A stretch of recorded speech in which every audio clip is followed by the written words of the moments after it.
ஓம் ஸ்ரீ வராகி தாயே போற்றி.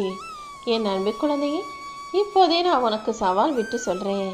நாளை விடியல் வருவதற்கு முன்பாகவே, இன்று இரவோடு இரவாகவே உன் பிரச்சனைகளும் கஷ்டங்களும் சரியாகி நாளை விடியல்ல உனக்கான நல்ல விஷயம் ஒன்று நடக்க போகுது. இந்த வராகி அம்மா இதுவரைக்கும் உன்கிட்ட பல விஷயங்களை சொல்லியிருக்கேன், பல சந்தோஷ செய்திகளை சொல்லியிருக்கேன். சில விஷயம் நடந்திருக்கலாம், பல விஷயங்கள் நடக்காமல் போயிருக்கலாம். ஆனால் இந்த முறை நீ முழுவதுமாக என் மேலே நம்பிக்கை வச்சு இதை கேட்டு முடிக்கும் பட்சத்தில் இரவோட இரவாகவே அத்தனை கஷ்டங்களையும் போக்கி உன் வாழ்க்கையில் இருக்கக்கூடிய அற்புதமான நல்ல விஷயங்களை நீ எதிர்பார்த்தது போல உனக்கு முடிச்சு கொடுத்துடுவேன் செல்லமே. எப்போவுமே அதிகமாக பேசுகிற வாயும், தேவையற்றாமல் அடுத்தவங்க விஷயங்களை கேட்குற காதும், தவறான கண்ணோட்டத்தில் பார்க்கும் கண்களும், இது எல்லாமே கூடவே இருந்து குழி தோண்டும் துரோகிகள்ங்கிறத புரிஞ்சுக்கோ. அளவாக பேசு, தேவையான விஷயங்களை மட்டும் காது கொடுத்து கவனி. எல்லா விதத்திலும் எந்த விஷயங்கள் தப்பாக நடந்தாலுமே கூட அனைத்தையும் சரியான கண்ணோட்டத்தில் பார்க்கக்கூடிய பிள்ளையாக இரு. மனிதர்களுடைய மனசுங்கிறது வித்தியாசமானது தான்.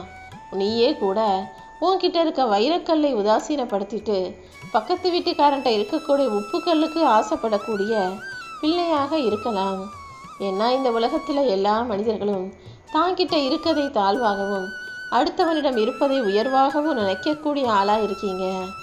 இனிமேலாவது அந்த கண்ணோட்டத்தை கொஞ்சம் மாற்றிக்கிட்டு உன்னிடம் இருப்பது தான் உயர்வானது, சிறப்பானதுன்னு எல்லாவற்றையும் பெருசாக நினைக்க பழகு.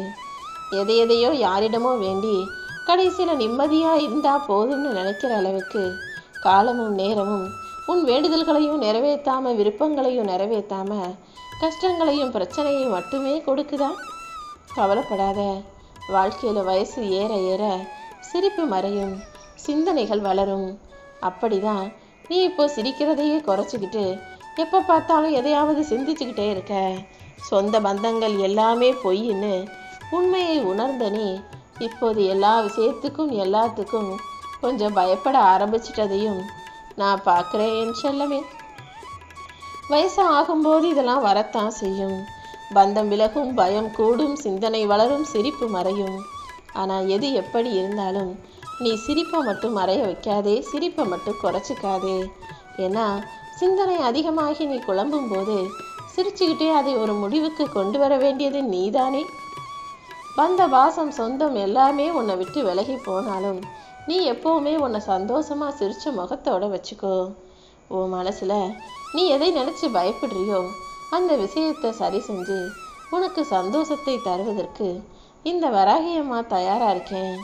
நீ கடவுளை வேண்டிட்டு கட்டிலில் சும்மாவே படுத்துக்கிட்டு இருந்தீன்னா காசு, பணம், சொத்து, சுகம், கல்வின்னு எதுவும் வராது. நீ எந்த அளவுக்கு உன்னுடைய கடமைகளை சரியாக செய்கிறியோ அந்த அளவுக்கு தான் காசு, பணம், சொத்து, சுகம், கல்வி இருந்தாலும் உன் கூட வந்து சேரும். எப்போவுமே பலனை எதிர்பார்க்காம துயரத்தை தாண்டி உன்னுடைய வாழ்க்கையில் வெற்றி பெற தயாராகு. எல்லாராலும் கவனிக்கப்படுகிறவனை விட யாராலுமே கவனிக்கப்படாதவன் தான் நிம்மதியாக இருப்பான். நீ நல்லா யோசிச்சு பாரு. யாரை எல்லாரும் பெருசாக தலையில் தூக்கி வச்சு கொண்டாடுறாங்களோ அவங்க வாழ்க்கையில் நிறைய சிக்கல்களும் கஷ்டமும் இருக்கும். ஆனால் ஒரு மனிதன் நடுத்தர வாழ்க்கையவோ அல்லது கீழான வாழ்க்கையவோ ஏழ்மையான வாழ்க்கையவோ வாழ்ந்துக்கிட்டு இருப்பாங்க. அவர்களை யாரும் திரும்பி கூட பார்க்க மாட்டாங்க, என்ன செய்கிறாங்கன்னு கூட கவனிக்க மாட்டாங்க. ஆனால் அவங்க வாழ்க்கை தான் இந்த உலகத்தில் நிம்மதியான வாழ்க்கையாக இருக்கும். அதனால தான் உன்னையும் சொல்கிறேன், நீ சும்மா அடுத்தவங்க வாழ்க்கையை பார்த்து ஏங்காமல் உன்னை நீ பெருசாக காட்டிக்கணும்னு நினைக்காம யாருக்கும் தெரியாமல் எளிமையாக ஓ வாழ்க்கையை நிம்மதியாக வாழ்ந்துவிட்டு போய்விடேன் செல்லமே. எதையுமே யாருமே மற்றவங்களுக்கு எடுத்து கொடுக்க முடியும். ஆனால் இந்த நிம்மதியை மட்டும் மனுஷன் தனக்குள்ளேருந்து தான் உருவாக்க வேண்டுமே தவிர மற்றவர்கள் மூலமாக உனக்கு மன நிம்மதியை கொடுக்க முடியாது. கொஞ்சம் நீ அமைதியாக இருந்தீன்னா இந்த வராகியம்மா உனக்கு நிம்மதி கிடைப்பதற்கான வேலைகளை செய்வேன். ஊருக்கெல்லாம் உபதேசம் செய்யாமல் நீ மற்றவர்களுக்கு உதாரணமாக இரு. அடுத்தவனை பழிக்காமல், அடுத்தவங்களை குறை சொல்லாமல் உன்கிட்ட இருக்க தவறுகளை திருத்தி கொள்ளக்கூடிய பிள்ளையாக இருந்துவிடு என் செல்லமே.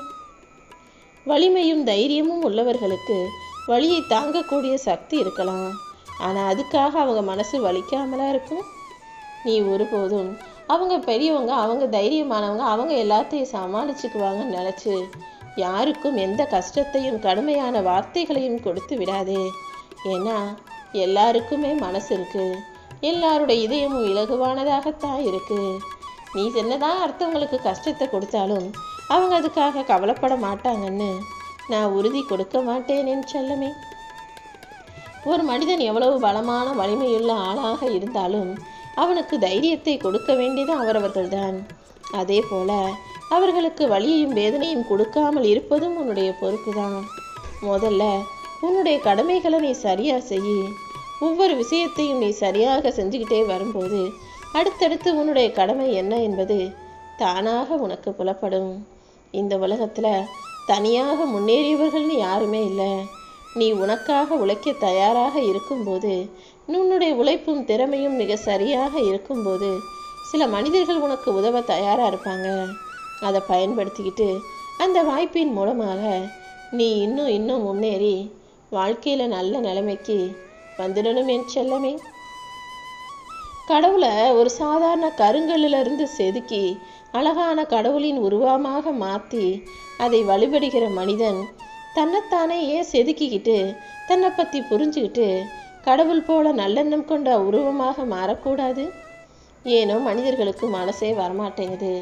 சாதாரண கல்லை செதுக்கி கருங்கல்லாக மாற்றக்கூடிய திறமை உள்ள இந்த மனிதர்களாகிய நீங்கள் ஏன் உங்கள் மனசை நல்வழிப்படுத்தி நல்ல குணமுள்ள மனிதனாக மாறக்கூடாது? இனிமேலாவது உன்னை பற்றி யோசி. உன் வாழ்க்கையில் நீ எதை திருத்திக்கணும்னு யோசி. உளியாக இருந்து நீ செதுக்கி கீழே தள்ள வேண்டிய குப்பைகள் உனக்குள்ள என்ன இருக்குன்னு யோசி. தேவையற்ற விஷயங்களை உன் வாழ்க்கையிலிருந்து நீ ஒதுக்கிட்டினாலே தேவையான அழகான அற்புதமான வாழ்க்கை உனக்கு அமைஞ்சிடும். இந்த உலகத்தில் யாருமே யாருக்காகவும் பிறக்கவில்லை. உன்னை நம்பி தான் இந்த உலகத்தில் உன்னுடைய அலுவலகம் இருக்குது, உன்னுடைய குடும்பம் இருக்குது, உன்னை சுற்றி இருக்க சமூகம் இருக்குன்னு நீ நினச்சிக்க வேணாம். இந்த உலகத்தில் ஒருத்தர் இல்லாட்டி இன்னொருத்தர், நீ இல்லைன்னா உன்னை மறந்துட்டு அவங்க இன்னொருத்தரை கூட்டிக்கிட்டு இந்த உலகத்தையே வலம் வரவும் தயாராகத்தான் இருக்காங்க. மொத்தத்தில் மனிதர்கள் இந்த பூமியில் யாரும் யாருக்காகவும் எதையும் செய்வதும் இல்லை, எதுவாகவும் இருப்பதும் இல்லைங்கிறத நீ புரிஞ்சுக்கணுமே செல்லமே. இந்த உலகத்தில் ஒவ்வொரு விஷயமும் கோயிலுக்கு போகும்போது மிக அற்புதமானதாக மாறிவிடும். உதாரணத்துக்கு வெளியே இருக்கும்போது சாம்பலாக இருக்கக்கூடிய அந்த கைப்பிடி சாம்பல் கோயிலுக்குள்ளே போயிட்டா விபூதின்னு சொல்லப்படுது. வெளியில் சாதாரண எலுமிச்சையாக பார்க்கக்கூடிய ஒரு பழம் கோவிலுக்குள் கனின்னு மரியாதையாக மாறுகிறது. வெளியே குடிக்கக்கூடிய தண்ணீராக இருக்கும் அந்த பானம் கோவிலுக்குள்ள தீர்த்தம்னு சொல்லப்படுது. வெளியில் சாதமாக சாப்பிடக்கூடிய சோறு கோயிலுக்குள்ள மற்றவர்களுக்கு பிரசாதமாக மரியாதை கலந்த விதமாக கொடுக்கப்படுது. ஆனால் மனிதன் மட்டும் எத்தனை முறை கோயிலுக்கு போனாலும் எந்த மாற்றமும் இல்லாமல் உள்ளே போனது போல அப்படியே மனிதனாகவே திரும்பி வருவதுதான் ஆச்சரியமான விஷயமா இருக்குது. சாதாரண விஷயங்கள் எல்லாம் கோயிலுக்குள்ளே போனவனே எப்படி மரியாதைக்குரியதாக அற்புதமாக மாறுதோ அதே போல் நீயும் கோயிலுக்குள்ளே போய் மன மாற்றத்தை உண்டாக்கிக்கிட்டு உயர்ந்த நல்லெண்ணம் கொண்ட நல்ல பிள்ளையாக மாறணும் என் செல்லமே. என் பிள்ளையாகிய உன்னுடைய எல்லா விஷயங்களையும் நான் பார்த்துக்கிட்டு தான் இருக்கேன். நிறைய விஷயங்களை மாற்றிக்கிற திருத்திக்கிற. ஆனால் இன்னும் உனக்குள்ள நல்ல குணங்கள் என்பது ஒரு கேள்விக்குறியாக தான் முழுவதுமாக உன்னை வந்து சேராமல் இருக்கு. நீயாகவே உன் மனசில் மாற்றங்களை கொண்டு வா. நீ பிறந்த நிமிஷத்திலிருந்தே ஒரு மனிதனின் மரணத்துக்கான நேரம் கழித்தல் தொடங்கி விடுகிறது. உதாரணத்துக்கு ஒரு மனிதனுக்கு ஆயுட்காலம் 100 ஆண்டுகள்னா அவன் பிறந்த நிமிஷத்துலேருந்து கொஞ்சமாக இதிலிருந்து யாரும் தப்பிக்க முடியாது. எல்லா நதிகளும் கடைசியில் கடலில் போய் சங்கமிப்பது போல எல்லா மனிதர்களும் இந்த உலகில் இருந்து உயிரை துறந்து ஆன்மாவாக மாறித்தான் ஆகணும். அப்படி இடைப்பட்டு வாழக்கூடிய இந்த காலகட்டத்தில் ஏன் தவறுகளை செஞ்சு தப்பான மனிதர்களாக வாழணும்னு யோசிக்கிறீங்க? தவறு செய்யும்போது ஒரு அனுபவம் கிடைக்குது. அந்த அனுபவங்களை வச்சுக்கிட்டு தவறுகளை குறைத்து கொண்டு சரியை சிறப்பாக செய்யக்கூடிய பிள்ளையாக நீ இரு. உன் வாழ்க்கையில் நடக்கிற ஒவ்வொரு விஷயங்களையும் பார்த்துக்கிட்டு இருக்க நான் கூடிய சீக்கிரம் அனைத்தையும் சரி செஞ்சு உனக்கான சந்தோஷத்தை உன் வாழ்க்கையில் கொடுத்துட்றேன். எப்போவுமே இருட்டிலையும் கஷ்டத்திலுமே இருப்பதாக நீ நினைக்காதே. கூடிய சீக்கிரம் பிரகாசமான சந்தோஷமான வெளிச்சம் நிறைஞ்ச வாழ்க்கையை நான் உனக்கு கொடுக்குறேன். கோபங்கிறது உன் வார்த்தைகளில் மட்டும்தான் வெளிப்படணுமே தவிர யார் மீதும் கோபத்தை நீ மனசில் சுமக்காதே. ஒருத்தர் தப்பு செய்கிறாங்க, தவறு செய்கிறாங்கன்னா வார்த்தைகளால் அவங்கள திட்டிரு. ஆனால் ஒருபோதும் அதை மனசில் கோபமாக சுமந்து அதை பழிவாங்கும் எண்ணமாகவோ அல்லது அவர்களை அழித்தே ஆகணுன்ற எண்ணமாகவோ ஆக்கி கொள்ளாதே. எப்பொழுதுமே இதயத்தில் இருக்க வேண்டியது அன்பு மட்டும்தான் என் செல்லமே. அன்புங்கிறது உள்ளத்தில் இருந்து வரணுமே தவிர வார்த்தைகள்ல இருந்து வரக்கூடாது. உன் உள்ளத்தில் எப்போதும் நல்லதையே நினச்சி நல்ல பிள்ளையாக நீ வாழும்போது எல்லாவற்றையும் உனக்கு சிறப்பாக நான் நடத்தி முடிப்பேன். அதே போல வலிமையான மனிதர்கள் ஒருபோதும் அடுத்தவங்களை பழிவாங்கணும்னு நினைக்க மாட்டாங்க. யாராவது தவறு செஞ்சாலும் மன்னிச்சுக்கிட்டு போய்கிட்டே இருப்பாங்க. ஆனால் பலவீனமான மனிதர்கள் தான் அடுத்தவன் செஞ்ச தப்பு, தவறு, குற்றம், குறையெல்லாம் ஞாபகம் வச்சு அவனை பழி வாங்கி அழிக்கணும்னு நினைப்பாங்க. புத்திசாலிகள் அதை பற்றி யோசிக்கிறதையே மறந்துட்டு கெட்டவர்களை புறக்கணித்து போய்கிட்டே இருப்பாங்க. இப்போது நீ முடிவெடு. பலவீனமான ஆளாக அடுத்தவங்களை பழிவாங்க போறியா அல்லது வலிமையுள்ள புத்திசாலியாக மன்னிச்சு அதை மறக்க போறியான்னு? தவறு செய்வது மனித இயல்பு. அதை மன்னிச்சு மறந்து கடந்து போகிறது தான் உயர்வான என் பிள்ளைக்கான உன்னுடைய இயல்புங்கிறத நீ புரிஞ்சுக்கோ.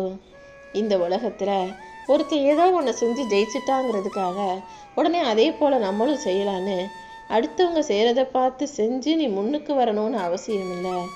உனக்காக நீ புது பாதையை உருவாக்கு. உனக்காக நீ புதுசாக யோசி. புது புது திட்டங்களை உருவாக்கி அதை செயல்படுத்தும் போது அது உன் வாழ்க்கையில் நிச்சயமாக வெற்றியை கொடுக்கும். உன்னுடைய மௌனம் கூட மற்றவர்களின் இறைச்சல்களை விட பலமானதாக இருக்கும்படி பார்த்துக்கோ. சும்மா கத்திக்கிட்டே இருக்கிறத விட அமைதியாக இருக்கும் மனிதர்களை தான் அனைவரும் திரும்பி பார்ப்பாங்க. 100 பேர் கத்துற இடத்துல ஒரே ஒருத்தன் மட்டும் அமைதியாக இருந்தா இவங்க ஏன் வித்தியாசமாக இருக்காங்கன்னு எல்லாரும் கவனித்து பார்ப்பது போலதான் இந்த உலகத்தில் எல்லாரும் தப்பு செஞ்சாலும் தவறானவர்களாக இருந்தாலும் நீ உண்மையா சரியா நியாயமா நடக்கக்கூடிய பிள்ளையாக இருந்துவிடு என் செல்லமே. நீ உண்மையா இருக்கும்போது எல்லாரும் உன்னை ஓரங்கட்ட தான் செய்வாங்க. அவங்க மனசுலையும் சரி அவங்க வாழ்க்கையிலையும் உன்னை சேர்க்கலைனாலும் தள்ளி வச்சாலும் நீ கவலைப்படாத. உண்மையாக இருக்கக்கூடிய உன்னை வாழ்க்கையில் ஜெயிக்க வைப்பதற்காக இந்த வராகியம்மா நான் இருக்கேன். ஒரு கஞ்சன் கிட்ட எது இல்லாமல் இருக்குதோ இல்லையோ அவனிடம் இருப்பதே அடுத்தவர்களுக்கு உதவக்கூடிய மனசு இருப்பது கிடையாது. ஆனால் என் அன்பு பிள்ளையான நீ கஞ்சன் கிடையாது, கருவி கிடையாது. எப்போதும் உனக்கானதை மற்றவர்களுக்கு கொடுத்து உதவக்கூடிய தாராள மனப்பான்மையோடு இரு. அடுத்தவன் மீது அதிகாரம் செலுத்தி நீ நினச்சதை சாதிக்கலாம்னு யோசிக்காதே. அன்பால் சாதிக்க முடியுன்றதை புரிஞ்சுக்கோ. அதிகாரத்தால் சாதிக்காம அன்பால் நீ நினச்ச காரியங்களை செய்ய முயலும்போது அது இன்னுமே உனக்கு வெற்றியை கொடுக்கும். காசு பணம் சம்பாதிக்கிறத விட நல்ல மனம் கொண்ட மனிதர்களை சம்பாதி.